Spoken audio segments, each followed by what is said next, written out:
to Team Review, a show where we are reviewing your teams. So we have Lionel's team. This was for a maddening run.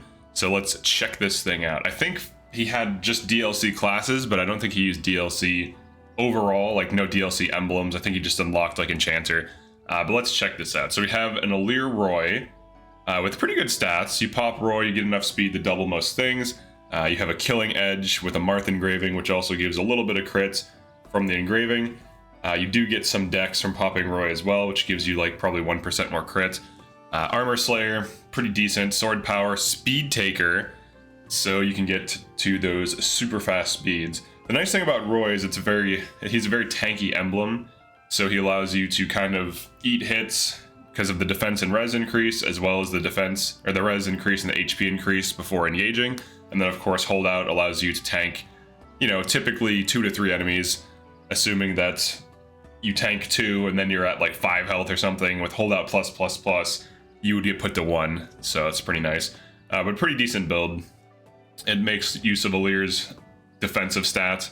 Allure does have high defense for a fast character, so Allure's kind of like Tamara, but without Sandstorm. Woohoo! Alright, and then for Panet. Panet Leaf with Wrath, Strength plus 6. So Wrath is pretty standard on Panet. Strength plus 6. I don't think you need that, but you could run it. Usually people run Holdout Vantage Wrath, but this is fine too. As long as she's not getting killed or hit. And obviously once Vantage is set up, she's usually fine. But you have a Killer Bow with Byleth and then a Killer Axe with Erica. And if she gets hit at half health, she's dying anyways, so using Erica engraving is totally fine here. It doesn't reduce her damage, which is one of the nice things about it. It does increase incoming crit rate, but usually you run Holdout or you just don't let her get hit, and this is totally fine. Woohoo! Alright, Fram and Lucina. Alright, so Fram is one of the best bonded shield units in the game because she's already on Chi Adept for free, and she naturally levels herself up just by healing, so you don't have to do anything, and she just gets to promotion level. She can chain guard, which is always valuable no matter what you're doing. You have Avoid plus 25 and Mentorship. Avoid plus 25 is really good on her, and then of course you have the Micaiah engraving on a Silver Dagger. Now the nice thing about Enchanter is that it can damage boost, it can enchant weapons, and then of course burn items for utility. So you kind of have a mix of utility from what Enchanter provides and a few other things as well. You have the Bonded Shield. I don't know that she can kill, like with these stats, like 20 strength, 18 magic. Flashing Fist probably can one round like mages, maybe archers, but beyond that, probably not killing too much, which is fine. It's a support build. It's not really meant to kill. Flashing Fist usually is just used to reset your Bonded Shield. Woohoo! Okay, and then Rosado Lin. So Strength plus 6, Lunar Brace. Strength plus 6 is 6k SP. That's crazy. He has 2 of those. That's actually kind of insane. You could get really lucky with tier 4 wells. It's possible. I've had blessed runs where I had like excess of thousands of SP just from getting the expert books. But Lunar Brace plus and Strength plus 6 on Lin. 41 Strength is good enough that most weapons should be one rounding if you're doubling. Now Lin gives you Speed Taker, so right now his speed is 29, but with Speed Taker it goes to 39. His stats are alright. He has okay bulk. The health, probably, I don't know if his health is lower, it seems like average. But Hammer plus 3, that's always interesting to see. You can kill armors with it, it's fine. People meme on it, but it's still somewhat effective. And then of course Tomahawk and Brave Axe. So it's a very player phase oriented build. Just Lunar Brace plus is probably enough to kill with Brave Axe, so I think Strength plus 6 here is redundant. Gentility might be better because it gives you true damage. But this is fine. This would get the job done. Woohoo! Gold Mary Ike. This one I thought was interesting.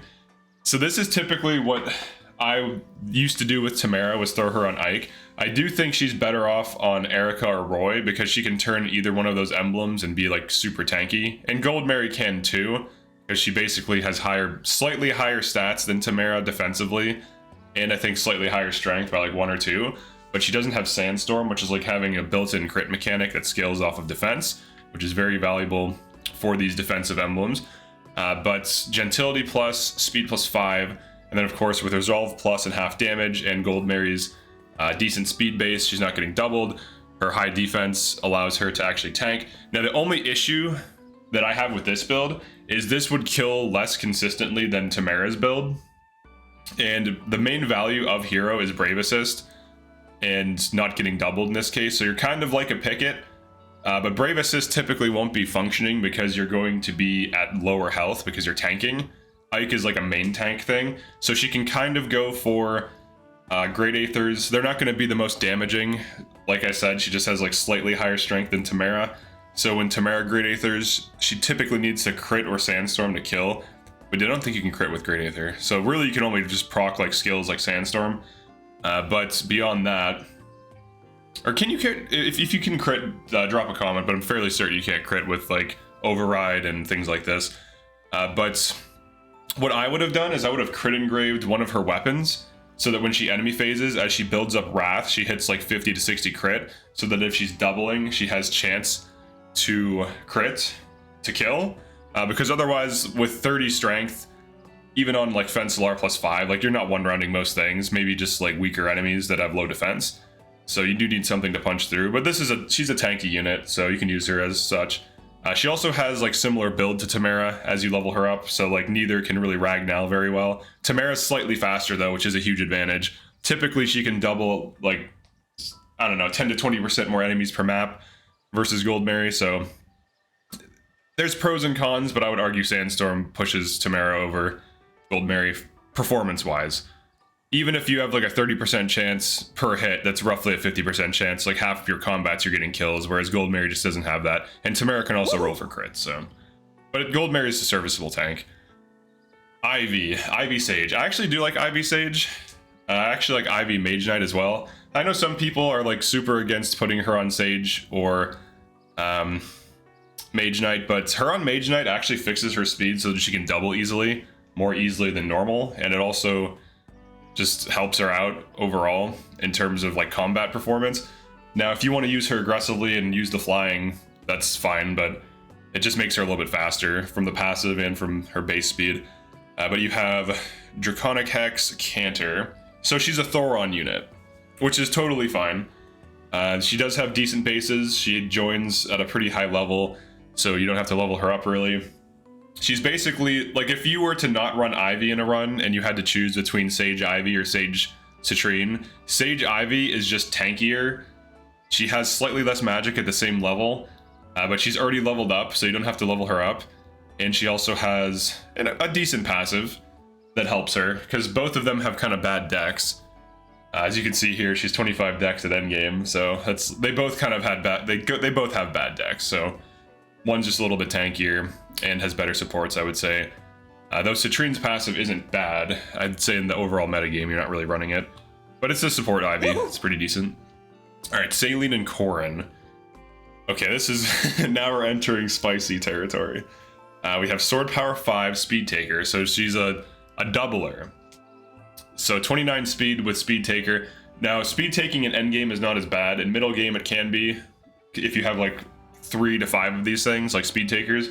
But in endgame, there's a ton of spam. If you're not beating the maps fast, you'll be able to speed take on all your units, and it's fine. So 39 speed when speed taking, 11 sword +3, Folkvanger +3. So she has the color coordinated weapons to match her outfit. And she also has like reasonable effectiveness. 24 strength with Folkvanger 3 is fine. You'll one round weaker enemies with lower defense, but most average bulk enemies, the 11 sword should kill them. Now 11 sword +3 with magic 33 probably is failing to meet breakpoints at certain times, probably not one rounding everything. Most enemies have 10 to 20 res, most enemies have 60 to 80 health, so you're probably barely not meeting breakpoints with this build, but she'll probably one round a lot of things regardless. But it's decent. You can make her work. She's an okay unit. All right, Marin Erica. So Cincada 11 sword +3. Erica gives you the bravery damage, lunar brace on physical, and then of course magic +3. So basically magic damage +8, which is kind of crazy. She damage fixes physical and magical in the same kit, which is kind of nuts. Also, you get Sieglind, so even if you just use Erica to whip out Sieglind, you're one rounding with that. So like, she should be one rounding weaker enemies, because like look at the magic, it's still only 20. Wolf Knight, it's maybe Cincada is the main weapon here, and 11 swords just for utility. But between like a steel forged dagger, silver forged dagger, Cincada, or Sieglin, you'd be one rounding and it'd be fine. But also Draconic Hex and Canter. She's fast enough without speed fixing that she doubles most things naturally, so she can get away with running things like this. It is interesting to see her as a Hex unit though. So I'm guessing she's not really, she's like last hitting or something. Maybe one rounding certain enemies. Woo-hoo! Chloe Marth. Alright, what is this? Swordmaster. Okay, this is definitely different. Alright, Khalidbolg Korin. Let's see, run through, sword power 5, speed plus 5, okay. Speed is really good, the strength is okay. She's not really, she's running crits on Khalidbolg, but before then I would imagine she was on like Killing Edge or something. 11 sword 3, 22 magic on Swordmaster. She has decent magic on Swordmaster. It's not enough to kill most things, but it's higher than you would think. This is decent. I mean, with Khalidbolg crit engraving, you're probably killing, but she does have lower strength, so I'd probably be rolling for crits. But sword power 5 gives you plus 10 damage per hit. So that's a pretty significant damage increase. Swordmaster is also fast. All right, we have a Tamara build. So this is a very standard Tamara build. You have Lance power 5, speed plus 5, Sigurd, Canter, and momentum plus. So you get a lot of damage increase, you get mobility. Sigurd gives you defense plus 4, which scales Sandstorm. He also gives dex plus 4. So she's 40 dex, which I think is like a 65% chance of seeing a Sandstorm when doubling. And when quadding, this, you don't even need to roll for Sandstorms if you're Lance power 5 with a Brave Lance. You deal enough damage that you will just kill on might, but you also can roll for Sandstorms. Then he has Silver Great Lance for overrides and super pokes. It's on Ike engraving, which is fine because Ike engraving usually doesn't have a home, so putting it on a great weapon that's used for override is totally fine. And then of course Javelin was probably used for most of the game, and then Brionac. So this is an aggressive dive unit that can tank, because like 37 defense, you're not taking damage from most things. She's 36 speed, so nothing's really doubling her except for like maybe enemy griffins, which are weaker, and they probably do like 20 damage if they do double her. But this is a pretty good build. And I think she's also losing speed from being on Brave Lance. It's a very heavy weapon. I think it's like 15 or 14 to 16 weight. It's like somewhere around there. So she's probably like minus 2 or 3 speed from the Brave Lance. So if she switches over to Javelin or Brionac, she's probably like 38, 39 speed. But this is a pretty solid build. I've used things like this before. Woohoo! All right, Veil. So this is just like a utility, Draconic Hex, throw some stuff on her. She's good to go. Woohoo! And then Hort, similarly, utility, Staff Bot, nothing crazy here. Staff Mastery 5, Canter. Woohoo! And then finally, that's it. Wait! All right, so that is it for this one. Definitely like and subscribe. Thank you, Lionel, for submitting this team. If you are a channel member, you can submit a team to me at any time and I will review it. I will also be reviewing Unicorn Overlord teams as something to do for fun. But if you want your team reviewed, you can just become a channel member. And that's it. All right, peace.